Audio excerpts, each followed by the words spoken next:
Hi, Scorpio. Welcome back to the Astrology 33 channel. This is your June 2026 tarot reading. Thanks to those of you who have liked, viewed, shared, and subscribed to the channel. I appreciate all of that. For those of you new to the channel, as far as opening and firmless, it's a 12-card spread with each card representing a different house of the zodiac. Starting with your sign, Scorpio is the first house, all the way through to Libra representing the 12th house. And once we get to the main spread, we'll actually pull an oracle card as well with some additional insight. As far as the decks being used this month, for the main tarot deck, we have the UFO tarot. For the oracle deck, we'll be using the Wisdom Oracle. And we're actually going to start the reading off by rolling those astrology dice we have from us to get an idea of where your focus should be as far as that goes.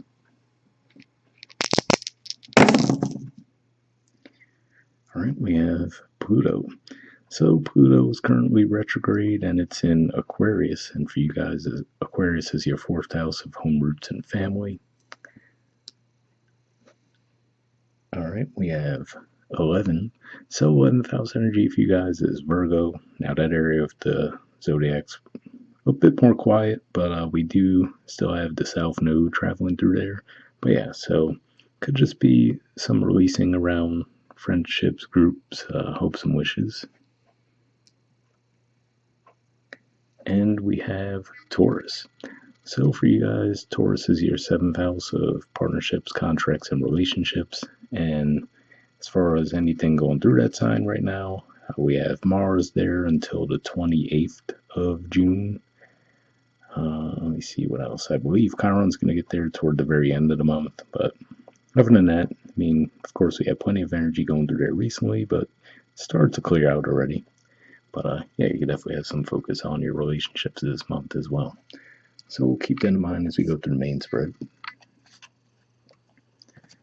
For the first house energy, pointing to personality, self-awareness, and appearance, we have the 8 of Cups. So seeing this here could just be saying that maybe you're shedding some beliefs, right? Maybe even physically moving away from something or someone. But I feel like at the very least this is saying that there is something that you realize maybe is outlived its purpose and you're going to be distancing yourselves away from that this month. Alright, so for your second house energy, which points to possession, self-worth, and finances, we have the 6 of Wands. So yeah, what I'm seeing with this could just be saying that you might find yourselves in the spotlight in some way when it comes to that area of life. So maybe you'll actually end up with a good idea when it comes to finances, how to grow those resources as well. But either way, I feel like this is saying that some move you're making will actually catch attention this month. In a positive way, I feel.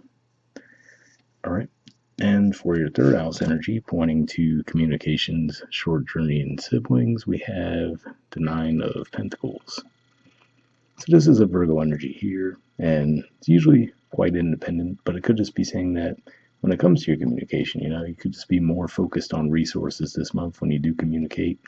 And, I feel like this is one of those things where it's saying that a lot of you, again, like I said, given that you'd be popping up in the spotlight when it comes to finances this month, like this is saying that you are fully independent in that regard, but you might still exchange some ideas with others to throw some stuff out there and see if anyone would be willing to partner up in some way. So for your fourth house energy, which we saw with the dice as well, we have the Knight of Cups.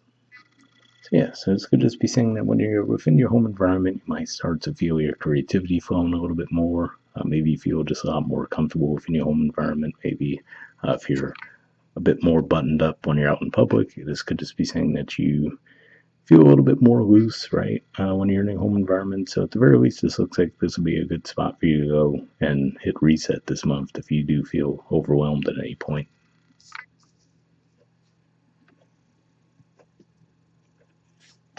All right, so for fifth house energy, pointing primarily to romance, creativity, and children, we have the Page of Cups.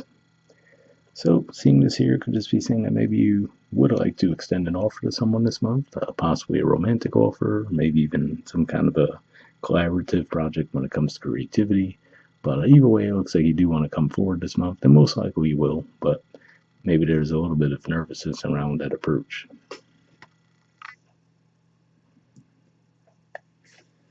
All right, for your sixth house of health, work, and daily routines, we have the Fool. So yeah, so this could definitely be saying that you could be switching things up around those areas of life.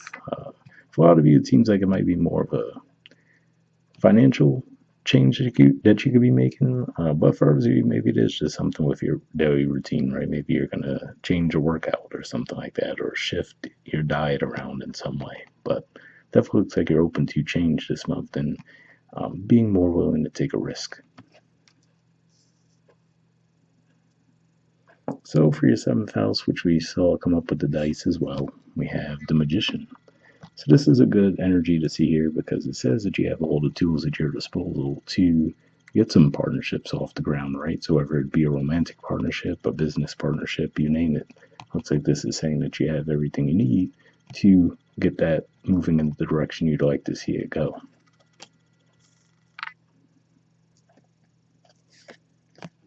All right. So for the eighth house energy, pointing to death, rebirth, intimacy, and investments, we have the Six of Cups. So this is actually Scorpio energy here, and to see this in the eighth house, which is the house you guys naturally rule, could just be saying that yeah, maybe you find yourselves coming back to yourselves in some way, you know. So maybe if you felt like you've been a bit out of your comfort zone, right, or maybe just not. I don't know. Maybe if you've been feeling out of sorts in some way, this could just be saying that now you feel like you're reconnecting with what makes you you, right, which is a good thing. So that could be the main feeling coming to the surface for you this month.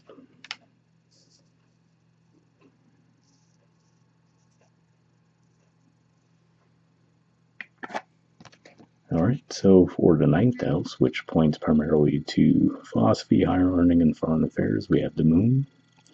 So yeah, so for some of you, this could just be saying that you might feel like, in relation to those around you, you might feel like your thoughts are a bit out there, right? Maybe you feel like other people don't necessarily share your beliefs, your philosophy when it comes to things. So could feel like there's a bit of distancing there as far as that goes, but at the same time, I feel like there's also comfort in what you're doing too.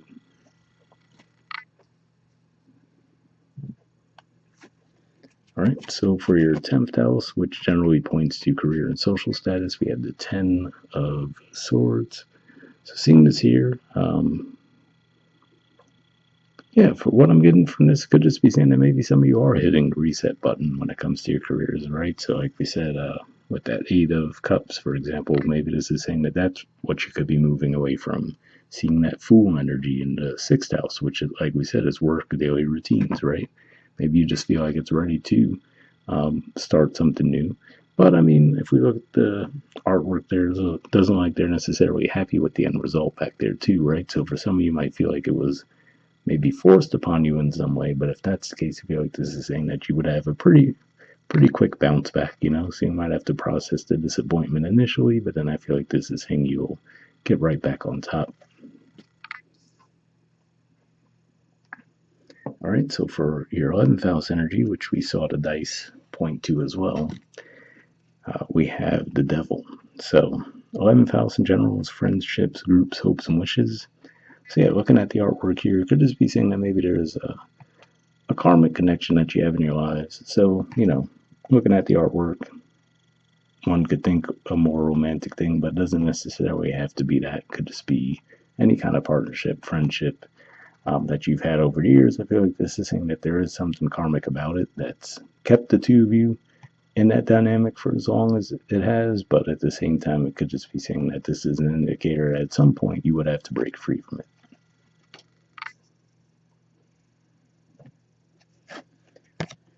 All right. And for your 12th house energy, which points in general to spirituality, mental health, and blind spots, we have the lovers.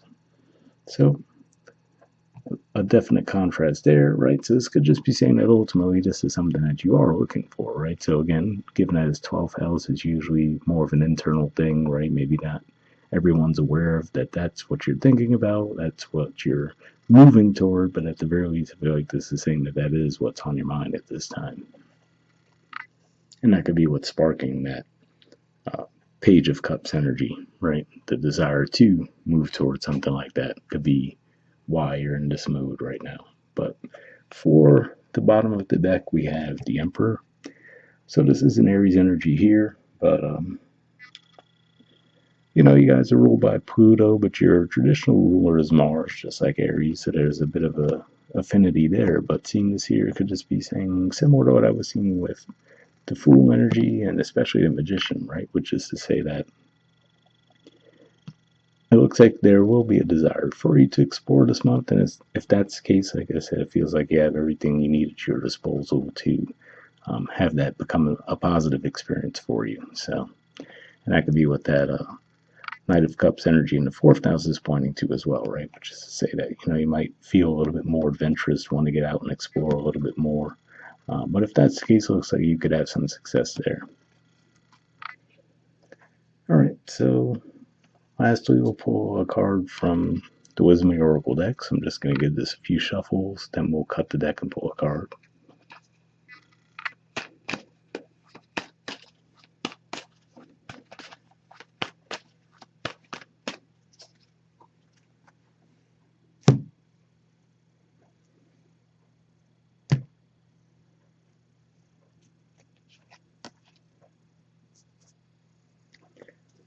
All right, let's see what you guys got. We have Clean It Up.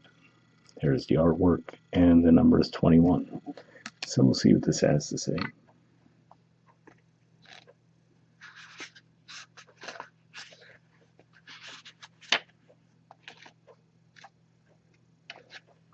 All right, essential meanings says getting to the core of a situation, freedom from a burden, cleaning house, sweeping away what is no longer needed.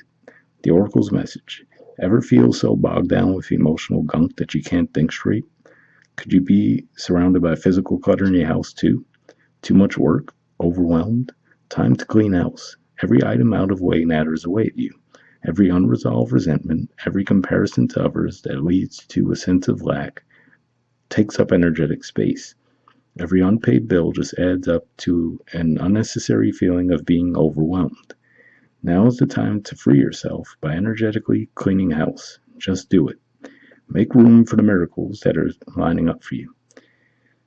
So yeah, definitely an interesting message there, right? About cleaning house, because like I said, for some of you, it looks like you could be moving away from something with that Eight of Cups energy, with the Ten of Swords energy we see in the 10th house, right? Like we said, that looks a bit disruptive too, but it could just be saying that you might have needed to clear it away in some way around that, but hopefully that resonated. The relationship message says, time to clear the air, take a look at your side of the street and say what's on your mind. Sweep away the old stuff so that a spring breeze can flow through with new energy.